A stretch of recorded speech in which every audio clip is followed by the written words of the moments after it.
Hello and welcome back. Today we'll be discussing religion, philosophy, science, and the arts. And these four topics are actually lumped together as one theme, primarily because religion and philosophy are both considered questions, whereas science and the arts are considered answers, or at least attempted answers, to the questions that are posed through religion and philosophy. So as you sit back and take notes, keep those things in mind that I just said to you. We'll begin by discussing religion and putting a little disclaimer here so that you understand. High schools or public high schools can teach about religion as long as they're teaching multiple religions and or they are not endorsing any one religion. Now with that, our definition of religion is a system of faith and worship. It can be defined as a belief. And the question then begs, why do we need beliefs? What does it take to have a religion? And how many recognized religions are there in the United States currently? So, with religion, people felt a need to belong. And that belongingness could be to a socioeconomic group, it could be to one's country, it could be to a king or a queen or any form of nobility. The thing I want you to take away from this is that the monarchs or the nobles believed that they were the direct descendants of God, and therefore they threatened their subjects with some sort of smite from God if they didn't listen, or if they were to revolt or rebel. Then those kings and queens had the power from God to do things which, of course, frightened the people. Many of you were taught that the pilgrims who came here came so for freedom of religion. And these Puritans who left England came here with the assumption that they were, of course, going to be able to freely practice what they wanted to and get away from the sinners and the saints over in England, in which only a certain select few would make it into heaven. Well, these pilgrims who came here, couple things to note. One, they built their churches on top of a hill, and it was known as the city upon a hill, and that was so that they could be, of course, closer to God. But they were not tolerant of other religions. In fact, if you brought in any other religion, they would shun you and force you to leave. And a lot of times, there's a lot of speculation that they sent them to a place called Rogues Island. And of course, Rogues Island is what you would know as Rhode Island today, but that's not where Rhode Island got its name. But that's what it was referred to as, Rogues Island. So these people, these pilgrims, these Puritans, they weren't tolerant of any other religions. The fact that I want you to know is Pennsylvania was. Pennsylvania was known as the Holy Experiment.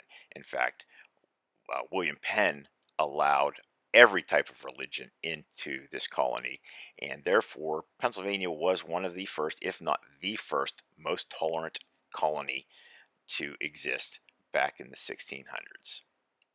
Now, the United States has no official religion. Just like its language, it has no official religion. The United States military does recognize 221 different religions, and you can actually put down when you join the military that you're a Jedi. And of course, the military recognizes the fact that you're a Jedi. And I'll go over this more later. But the U.S. cannot endorse any one religion. That's protected through the Constitution, as well as the First Amendment. And in order to create a religion, all you need are tenets, icons, and followers. Tenets are rules that you follow. An icon would be any visible display. For Christianity, it would be a cross. Um, and then a followers. So I always use the example like I'm going to create Svidism, and I have rules. Of course, you know my rules.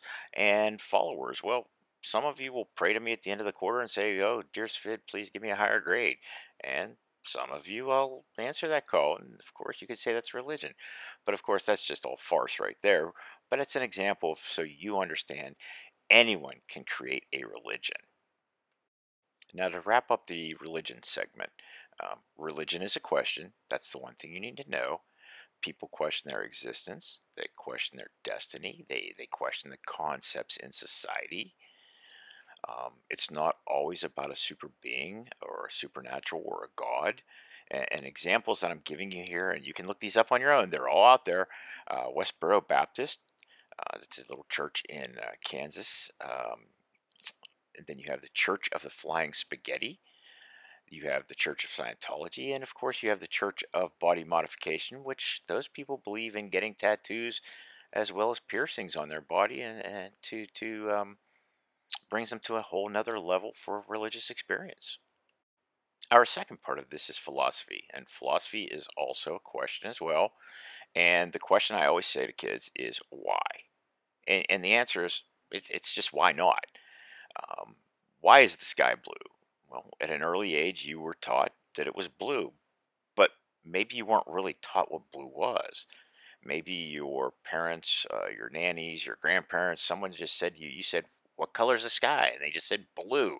But did you ever sit there and question it? Did you ever question Crayola crayons for their colors? Again, we make these associations and we pair them, but you never really think deeply about what they are. So, a lot of times, philosophy is connected with conspiracy theories. One of those being the moon landing. Did man land on the moon? And if you say yes, then my question to you as a philosophical question is, were you there? What was it like? And of course, we weren't there. So we don't know. We're relying on history. We're relying on our government. We're relying on our teachers to give us factual information. If a tree falls in the woods and no one's around, does it make a noise? Well, today we can know that because we can put scientific cameras or audio out there and have webcams, and we can see things like this, and we would know for ourselves, even though we aren't physically there. And philosophy also revolves around life, the good, the bad, the choices we make. It revolves around the afterlife. Do you believe in ghosts? A large majority of Americans do believe in ghosts. And it also revolves around your attitudes, your philosophy. If you think all like today's movements and people are protesting the cops out there, and they're saying all cops are bad. Well, no, not all cops are bad. So again, philosophy and how you deal with it, it's generally brought on by your parents, your grandparents, um, your guardians, anyone who brings you up. It's influenced by your teachers as well. So keep those things in mind. Our third part of this is science. And our definition for science is it's a theory. And when you prove a theory correct, it's known as a fact. And therefore, it's an answer to either religion or philosophy. But science isn't always right. Science is a practice. Take, for example, medicine. Just because you have a cough doesn't mean you have coronavirus. Just because your chest hurts doesn't mean you're having heart attack. So again, science, you have symptoms, you go to a doctor, they're practicing. It's pretty much an experiment on you, but it's never exactly the same for two individuals. So keep that in mind with science. And our final theme under this grouping would be the arts. And art is an expression. And you think about just the different ways we express ourselves. It could be through dance, through painting, through drawing, doodling, the way you dress, your makeup, your hair, and your tattoos. These are all things that people do to express themselves on a daily basis. And even singing, can't forget about singing. Singing is an expression, and I wish I could do it. I can't, I don't have the voice for it. But some of you have beautiful voices, and think about that. That's an expression. And normally we're trying again. This is another answer to religion and philosophy. We're trying to answer our why we exist or why we are put into certain situations. So we're going to finish up here with the arts, and I'll put this into perspective for religion. Think about stained glasses. Think about the statues, the mosaics that are out there. Think about Native American dances, especially things like the rain dance.